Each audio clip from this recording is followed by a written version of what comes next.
Hello everybody, my name is Copperhead. Welcome to another video games. So in today's video games we're going to be talking about Gravity Rush Remastered.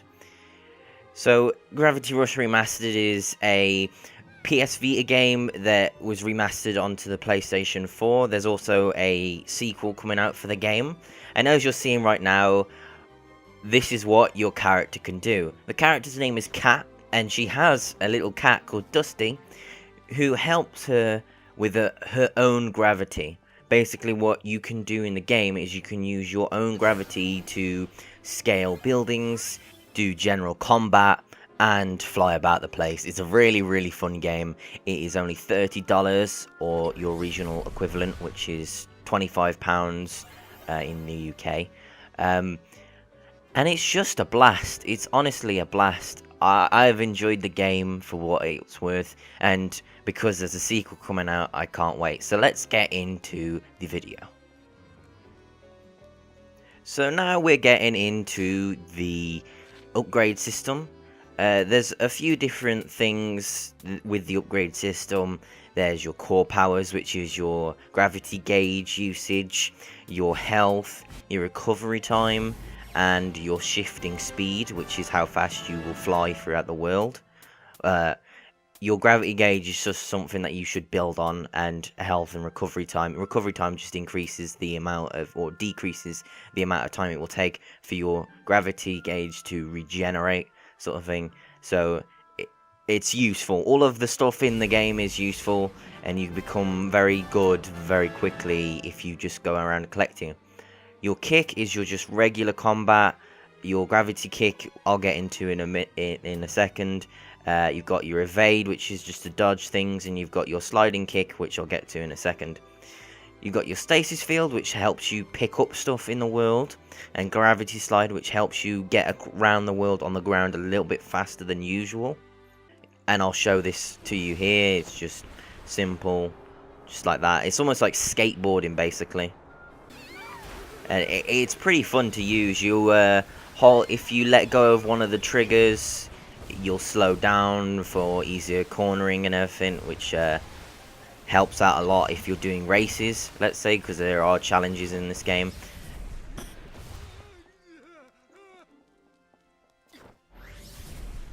That's your gravity speed, by the way. This will speed you up to get around the world a little bit faster. Here's your stasis field. Stasis field is what it says it is, basically. It will create a gravity field around you, picking up anything that you're close to, and then you can throw it to do damage to enemies or do certain things in missions. And as you can see, my gravity gauge is going down very slowly. It's because I've almost fully upgraded. That is the blue circle next to the health bar. So now getting into more of the upgrades, you've got your special attacks. Now the special attacks are basically your ultimate abilities. You've got spiraling crawl, which is a sort of harpoon type thing. Gravity typhoon, which is your you shoot a bunch of rocks out of the sky that will explode on impact and kill loads of your enemies. And then you have mini black hole, which is like a AoE effect, like hit that will slowly whittle down your enemies over time if you're close to them, and you can move around and stuff like that. So here is Gravity Typhoon. As you can see, I conjure rocks around me and shoot them like they're artillery. This is very good for taking out lots of enemies very quickly. That's why I fully upgraded it. Each rock will explode on impact, dealing massive damage to your opponents. And as you can see around the world, there is these things called precious gems. They're the purple gems that you go around, collect to upgrade your abilities. There are 4 different maps in the world. You have a more old-fashioned. It's sort of French. I think the art style was inspired by French comic books and anime, I think. So, you know, it goes hand in hand with the map and everything, and it's a really cool map. So getting into general traversal. General traversal is like how you get around the world. It's just my way of saying how you get in the world. So you can float around in midair, which is really nice. She suspends herself in her own gravity with the help of her cat. Fly around the place as fast as you can, or walk across walls, and just have a buttload of fun with getting around the world. This is what this game does best. Because the collecting of gems can get a little bit monotonous and boring, it does make it more entertaining.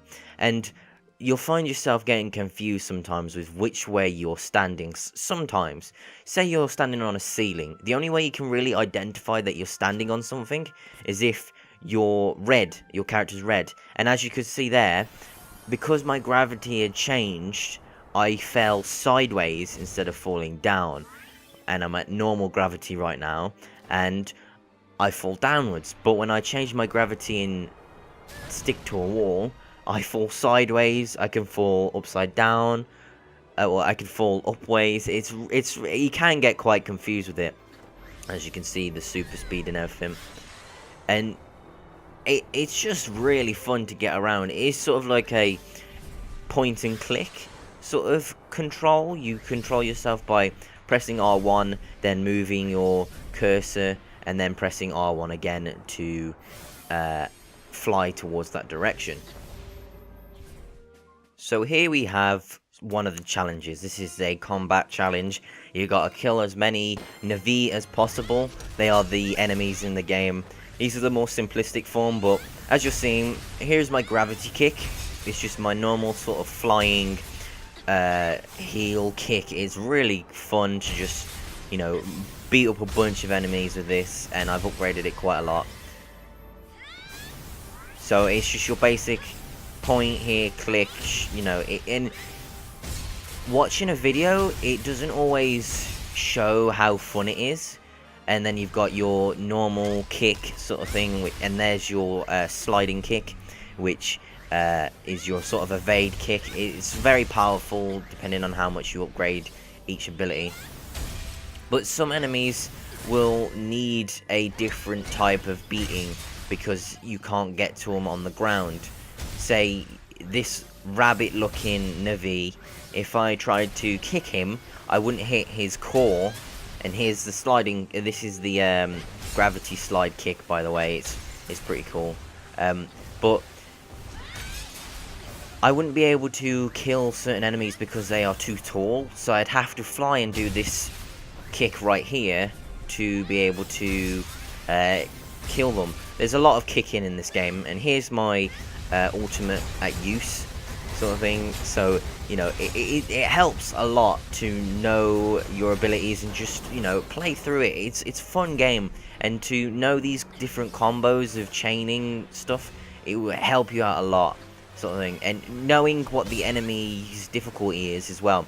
And there's never a level.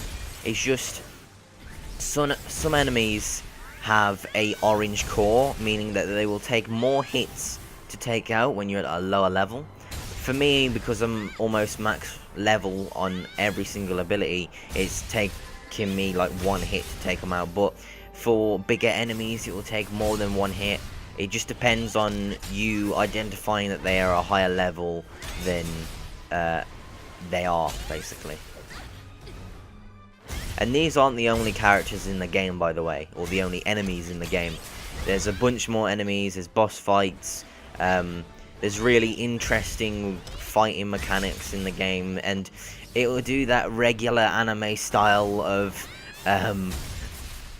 you'll charge at the enemy in like a pink, weird, it's imagine Dragon Ball Z where they're about to do their final attack sort of thing, and they're in like a blue room just going like that. It's kind of like that sort of thing, but it's funny. It's funny how sort of Europeanly French and yet anime as well. It's cool. I enjoy this game a lot, if you haven't noticed already.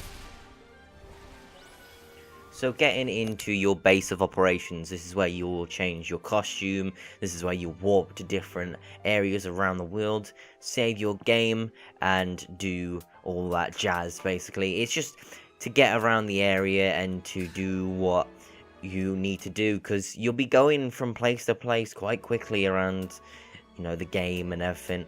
Getting into the costumes, there's a cat costume, there's normal cat. Basically, the cat's name is Cat, but it's Cat with a K.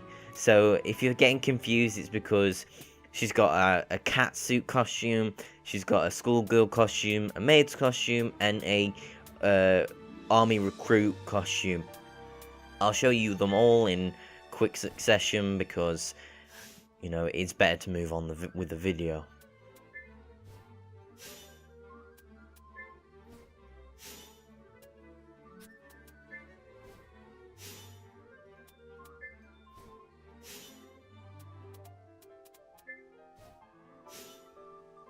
So the game has more than one area that you can travel to, or more than the 4 cities that you get. You've got these rift plains. I won't go into them too much because it is tied to the story a little bit, but I'll just show you the really cool way they've done the cutscenes and everything, and it's all, you can move the different slides with the controller and everything, and it's just really cool. But that's one of the areas.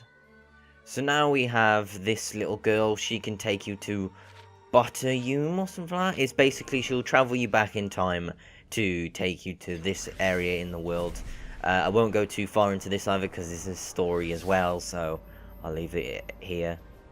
Now, the way they present their dialogue, because the characters speak a sort of made up language, they have to do it through this, which is really nice and really well done. There is voice actors in this game, it's just, it doesn't really show you it's like, they don't speak to each other, it's through this sort of dialogue style, you have to read through the game, but it's actually quite enjoyable to read the game because your character, she'll think in her own head, and it's very either concerning, she'll be concerned about someone's sanity, and she jokes around a lot, and it's quite funny, to be honest.